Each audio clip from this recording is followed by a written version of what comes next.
Yo, what up, Street Gods? Eric Kim. All right, turbo thoughts. First, turbo thought. Get Lululemon licensed to train shorts on clearance. So cheap. I just got what? I think it's called Faded Zap in size medium. Normal price is like $100. Clearance Black Friday was only $50. Right, totally worth it. And I just bought it with Apple Pay. Super easy. Okay, so turbo thoughts. A lot of thoughts this morning, which is always a good thing. So, pragmatic tip if you're all about thinking, if your passion is thinking. I think the best way to approach things is once you wake up in the morning, take an icy cold shower. I haven't taken a warm shower in almost about 7 years. Cold showers are the way. And then, go to the kitchen. If you have an espresso machine or whatever coffee machine you have, just have a bunch of coffee. New pro tip is get some matcha green tea powder. I just got some cheap stuff at the Costco Business Center, or maybe got on Amazon, I don't remember. Just drink a little bit of that. I think there is this hybrid synthesis between black coffee, no cream, no sugar, no fake sugar, no stevia, no coconut milk, no goat milk, no hemp milk, no oat milk, no milk, no milk, no almond milk, just black, black, black, black, black, black, like my Maybachs on backs on backs, right? And then just once you sufficiently caffeinated and perked up, just use your iPad Pro. I'm using the iPad Pro, the small one, not the small one, the normal one. I'm using the M1, the M2's out. If you don't have an iPad or iPad Pro yet, get the iPad Pro M2. Totally worth it. I think it's like a trillion times better than the iPhone Pro. I think actually the iPhone Pro it's either for lemmings and or maybe poor people, because like Kanye said, right? It's like, couldn't afford a car, but she named her daughter Alexis. Yeah, right? And it's funny because in America, at least at this point, it don't matter how poor you are, everyone could afford an iPhone Pro, which is actually very interesting. It's like, now that Apple has become kind of like this sleazy loan shark bank. You pay what, $30 a month, $50 a month? I don't know. For like 10 years, you could always have a new iPhone Pro, right? So it's like, man, that's the thing I find so disingenuous about Apple now is like, you go to the product pages, like, it used to be just like, oh, it's $9.99. It's like, cool, that's what it costs. But it's like, oh, or as low as $33 a month if you And then the reason why that's so disingenuous is, once again, like, people in America who don't know any better, they're going to be part of this, like, pay $50 a month, I don't know, pay $100 a month to Apple indefinitely until they die, in order to have the newest iPhone Pro, right? To flex on whatever. But I don't know, who knows? Maybe at the end of the day, it's a good thing, because the iPhone Pro is essentially the new de facto camera of choice, and it's good for photographers, street photographers, because now, it's really good. Like, it's I almost see the iPhone Pro, the new one. The image quality is at least as good as the Ricoh GR. Not the GRD3, the GR3, the OG one, the really small one. The one that came out like 10 years ago. The one that came out around the same time as the Leica M9, true story. When the Leica M9 came out, I was testing it. I was also testing out the OG Ricoh GR3, not the new one, the one that came out like 10 years ago. And I returned both. I was actually sadder to return the Ricoh GR3 than I was the M9. Isn't that funny? So for most people, the iPhone Pro is probably going to be a really great camera for street photography, anything in general creative. Like I said in the past, at this point, Apple is a photography camera company. It's a photography company. So even now, Apple Photos, shout out. You guys are the goats. You guys are the goatiest of the goats. Each Apple Photos meeting, y'all should just be like, bah, because y'all know you're the goats.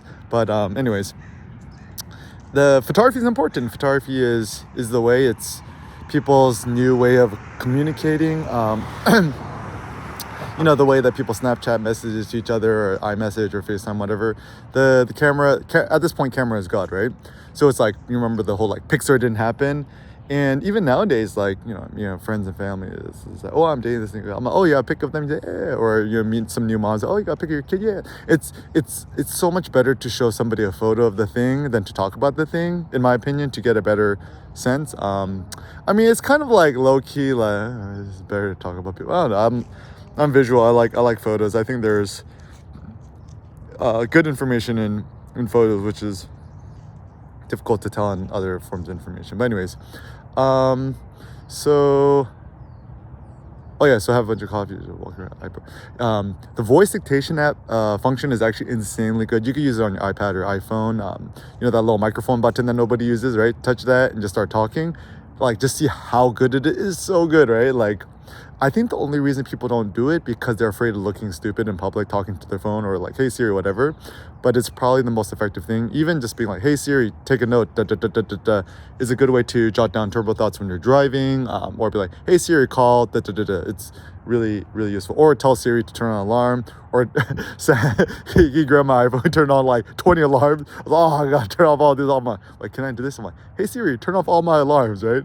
And then he's like, I turned off your 30 alarms. Oh, thank God. Okay. But anyways, also a good way to vlog is iPad Pro, whatever. I'm just holding the iPad Pro with two hands, and I'm looking straight at the two cameras facing me, and I'm just shooting at the 0.5x, the wide mode. I think I'm just shooting 720p, 30 FPS. The reason I like to shoot 720p is that an easy workflow on the iPad is you can just open up a Safari tab, youtube.com/upload, and you can start uploading your videos directly from your iPad. And it's funny because like you click a video, right? There's that little like dial, the pinwheel thing that's like, preparing your video. And it usually takes like 30 to 40, 50 seconds, sometimes even up until a minute, depending on the size of the video. And so 720p is the way because it just uploads quicker and it also processes quicker. The funny thing is that even if you have the world's fastest, gigabit, trigonit, figonit, nanonit internet connection, on the YouTubies, the processing times are really long. So like, even while I was in South Korea, right? Shooting 4K, 5K, 60 FPS, like the video itself would upload relatively quickly, but it would take like 2 hours to process the video because like I think that's the Achilles heel of the internet right now is processing speeds, and also the internet uploading speeds. I think for most places in the world outside of South Korea, right, the Wi-Fi is just so, like, even in America, it's like, we invented the internet, we invented ARPANET.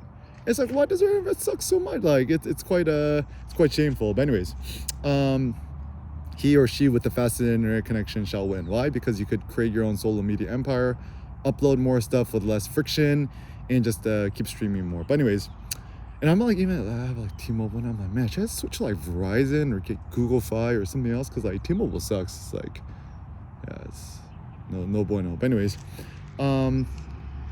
so yeah, just start vlogging your thoughts, walk around. Also, I find that typically my thoughts feel much more elevated or highly or lofty when I'm just kind of outside, because when I'm indoors, I feel trapped. I read this one theory that like if you need to focus and do your taxes, whatever, it's good to be in a small bunker-like room. But if you want to have big, lofty thoughts, it's good to just like be out and then just like look out into the distance. It's kind of good for your eyes and your brains. And typically just my thoughts work better this way. And I think that more and more people should start vlogging, because I think vlogging is such an effective way to share your thoughts, to share your soul. Who knows, maybe one day somebody will take all my YouTube videos and just like turn me into an AI and just like reprogram me to say whatever's like do a deep fake of Eric Kim deepfakes, MrDeepfakes.com, deepfakes on my Black people members. But yeah, I think that's a good way to start off the day. Also, so another thought I had too is like, what would a Spartan do? People always like, WWJD, what would Jesus do? It's like, nah, what would Jesus do? What would a Spartan do? WWSD, What would Spartan do? What would a Spartan do? Or what would King Leonidas do, right?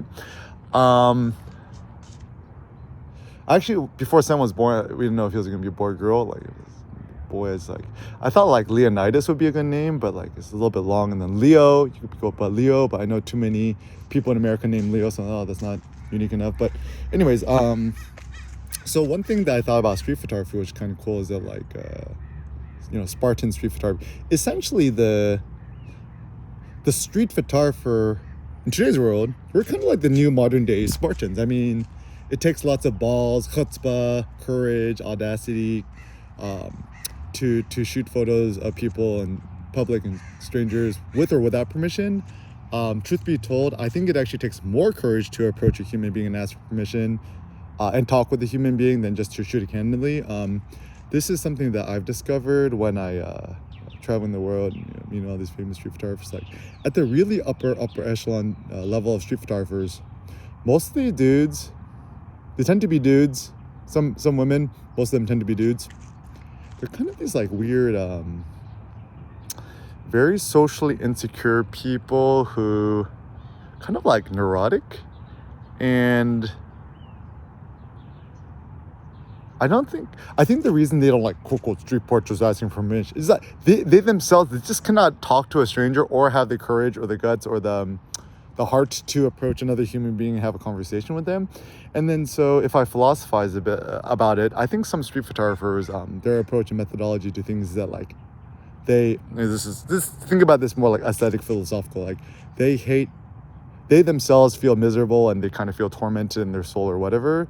And their way to get revenge or to get back at the world is to photograph strangers as a form of like revenge. And so that they're actually anti-human, they're actually not pro-human. Whereas other street photographers who could actually have a conversation with people and love people, they love people. I think it's a much more honest approach. And the question is, when you're photographing somebody, are you like, stealing their soul? Like, the Little Mermaid, like Ariel, na, na, na, and then the Ursula steals her voice. Like, are you stealing the soul of somebody when you're shooting street photography or a photograph of them? Or are you making a street photograph with them and it becomes kind of more of like a dance? Like, pro tip, right? Go into the streets, down to whatever, like find the prettiest person you can, whether it be, I don't know, girl, boy, man, woman, whatever you're into, right? And say, oh, excuse me, like, you look gorgeous, or you look beautiful, or you look handsome, or you look swole, or whatever adjective you want. Do you mind if I make a portrait of you? Use make a portrait, because you say take a portrait, you're like, I'm gonna take it from you. Taking it from you, right? But you're making it, first of all, Americans don't talk that way, and secondly, it's actually much more intentional. And also a portrait is quite nice. And then you can say, oh, after I shoot it, I'll just I'll either text it to you or I'll email it to you. It's funny because like a lot of like elite Silicon Valley people, they don't like to share their phone numbers. But I'm like, it's just not a big deal. It's like you text them the photo, they'll text you back, say thanks, you'll never hear from them again. And then you can just delete their contact. It doesn't really matter, right?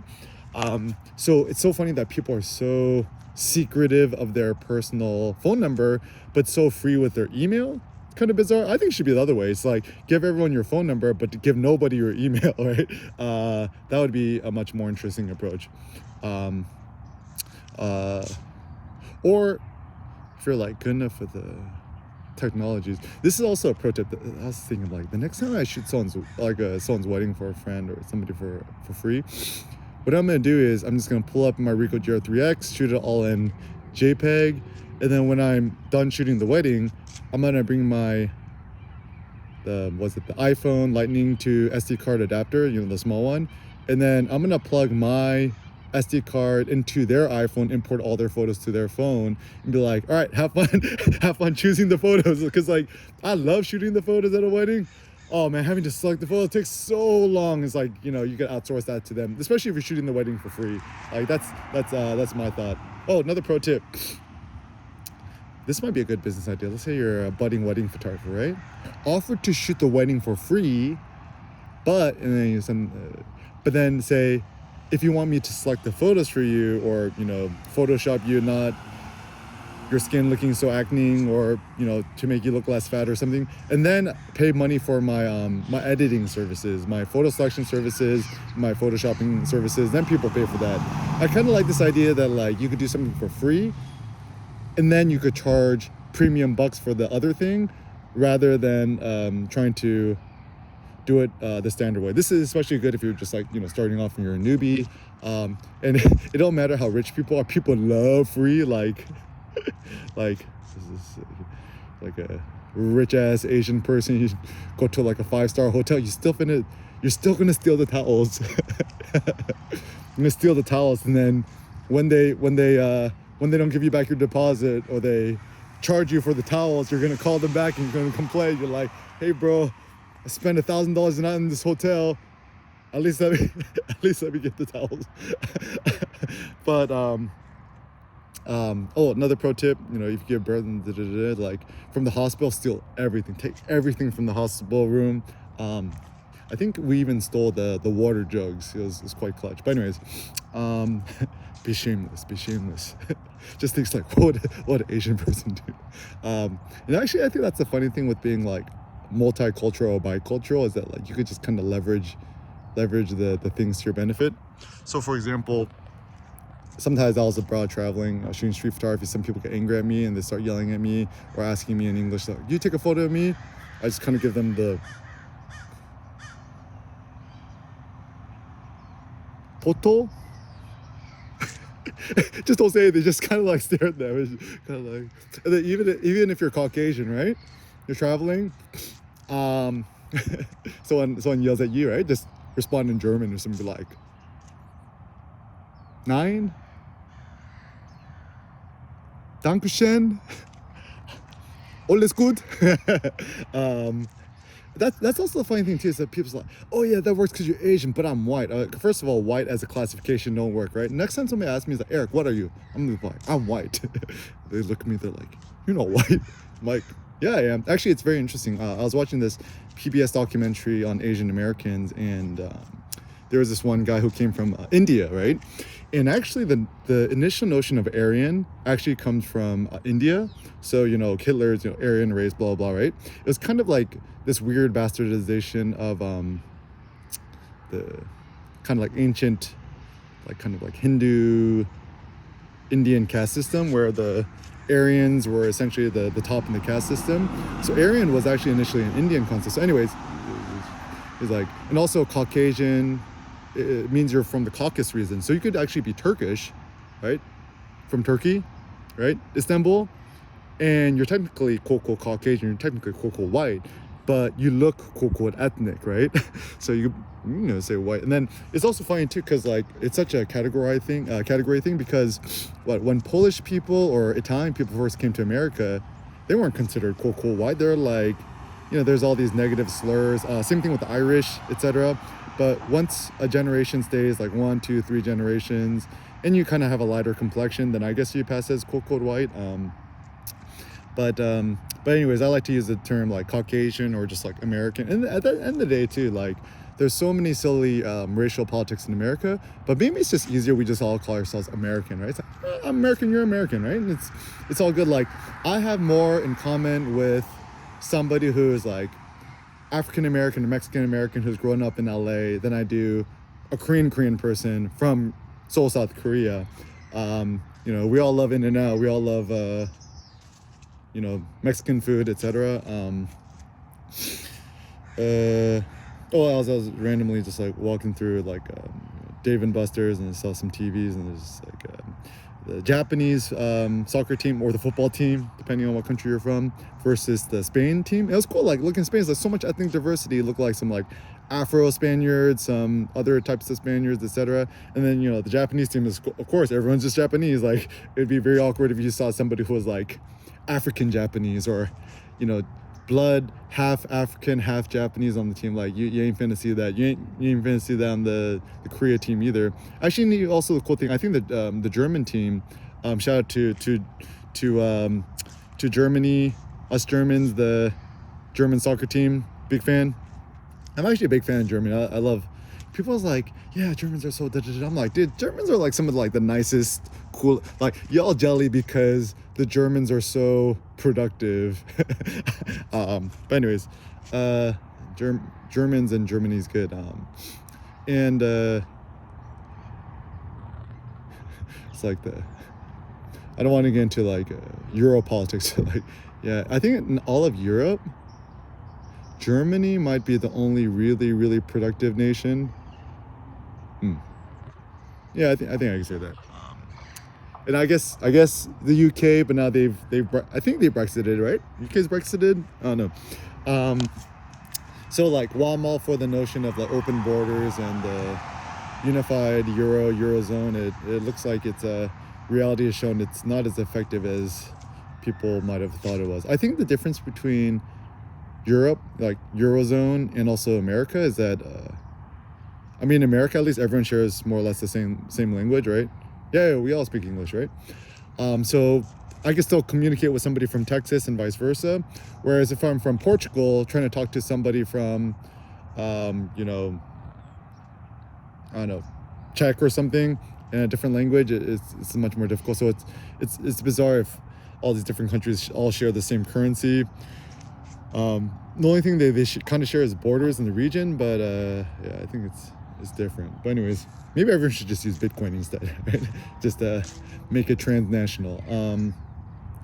So yeah, anyways, think about street photography. Yeah, like we're essentially the new Spartans. I kind of like the idea that the way we approach street photography, it's like become a little bit less and become more indifferent towards like failure or success, whatever. What matters the most is actually the courage you exhibit and the audacity. And also, like, the only thing you should regret in street photography is if you wanted to shoot a photo of somebody or something and then you kind of chickened out, or you want to approach somebody, talk to somebody, ask for permission, whatever, but you fail to do it. That's the only thing I think we should be kind of, not so happy about. And even if that does happen, I think it's a good idea to take it in a good stride where you think to yourself, oh, it's okay, I didn't do it this time, but next time. Like, I think rather than regret as a form of self-flagellation, we're just kind of whipping yourself on the back that I should have done this, I should have done that, I shouldn't have done this.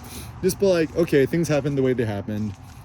One of the positive thoughts from Nietzsche is everything in life happened as it should have happened, which is kind of a nice thought. Not like everything happens for a reason, because I don't think everything happens for a reason. That kind of metaphysically makes no sense. I think everything happened, okay? And it happened a certain way, and the outcomes happened a certain way, whether it was to your liking or not, right? And that's just reality. But what you have control over is if you want to change your approach to things next time, then you can do it. If you don't want to, that's cool too. And even if you're prepared next time, you don't do it again, that's okay. Just try it again next time. I think the optimism's a good trait. And so when in doubt, just ask for permission. It's like, and then if you get rejected, that's cool too. I find that there's more courage in the rejection than the acceptance. I was just thinking about, it's like, man, pickup artists or the whole thing's courage. Like, I think 99% of what's holding people back is just the fear of rejection. But once you conquer the fear of rejection or looking a fool, it's kind of not a big deal. And then also, I've discovered too, if you want to pick up the pretty girls or the ladies, whatever, once you kind of go beyond caring for acceptance, rejection, or what they think of you, ironically enough, you become more attractive and interesting, or you could just kind of care less. Or it's kind of like when you're going to a bargaining agreement, you should always be prepared to walk away and not tied to the thing. That's actually the best way to get a good deal.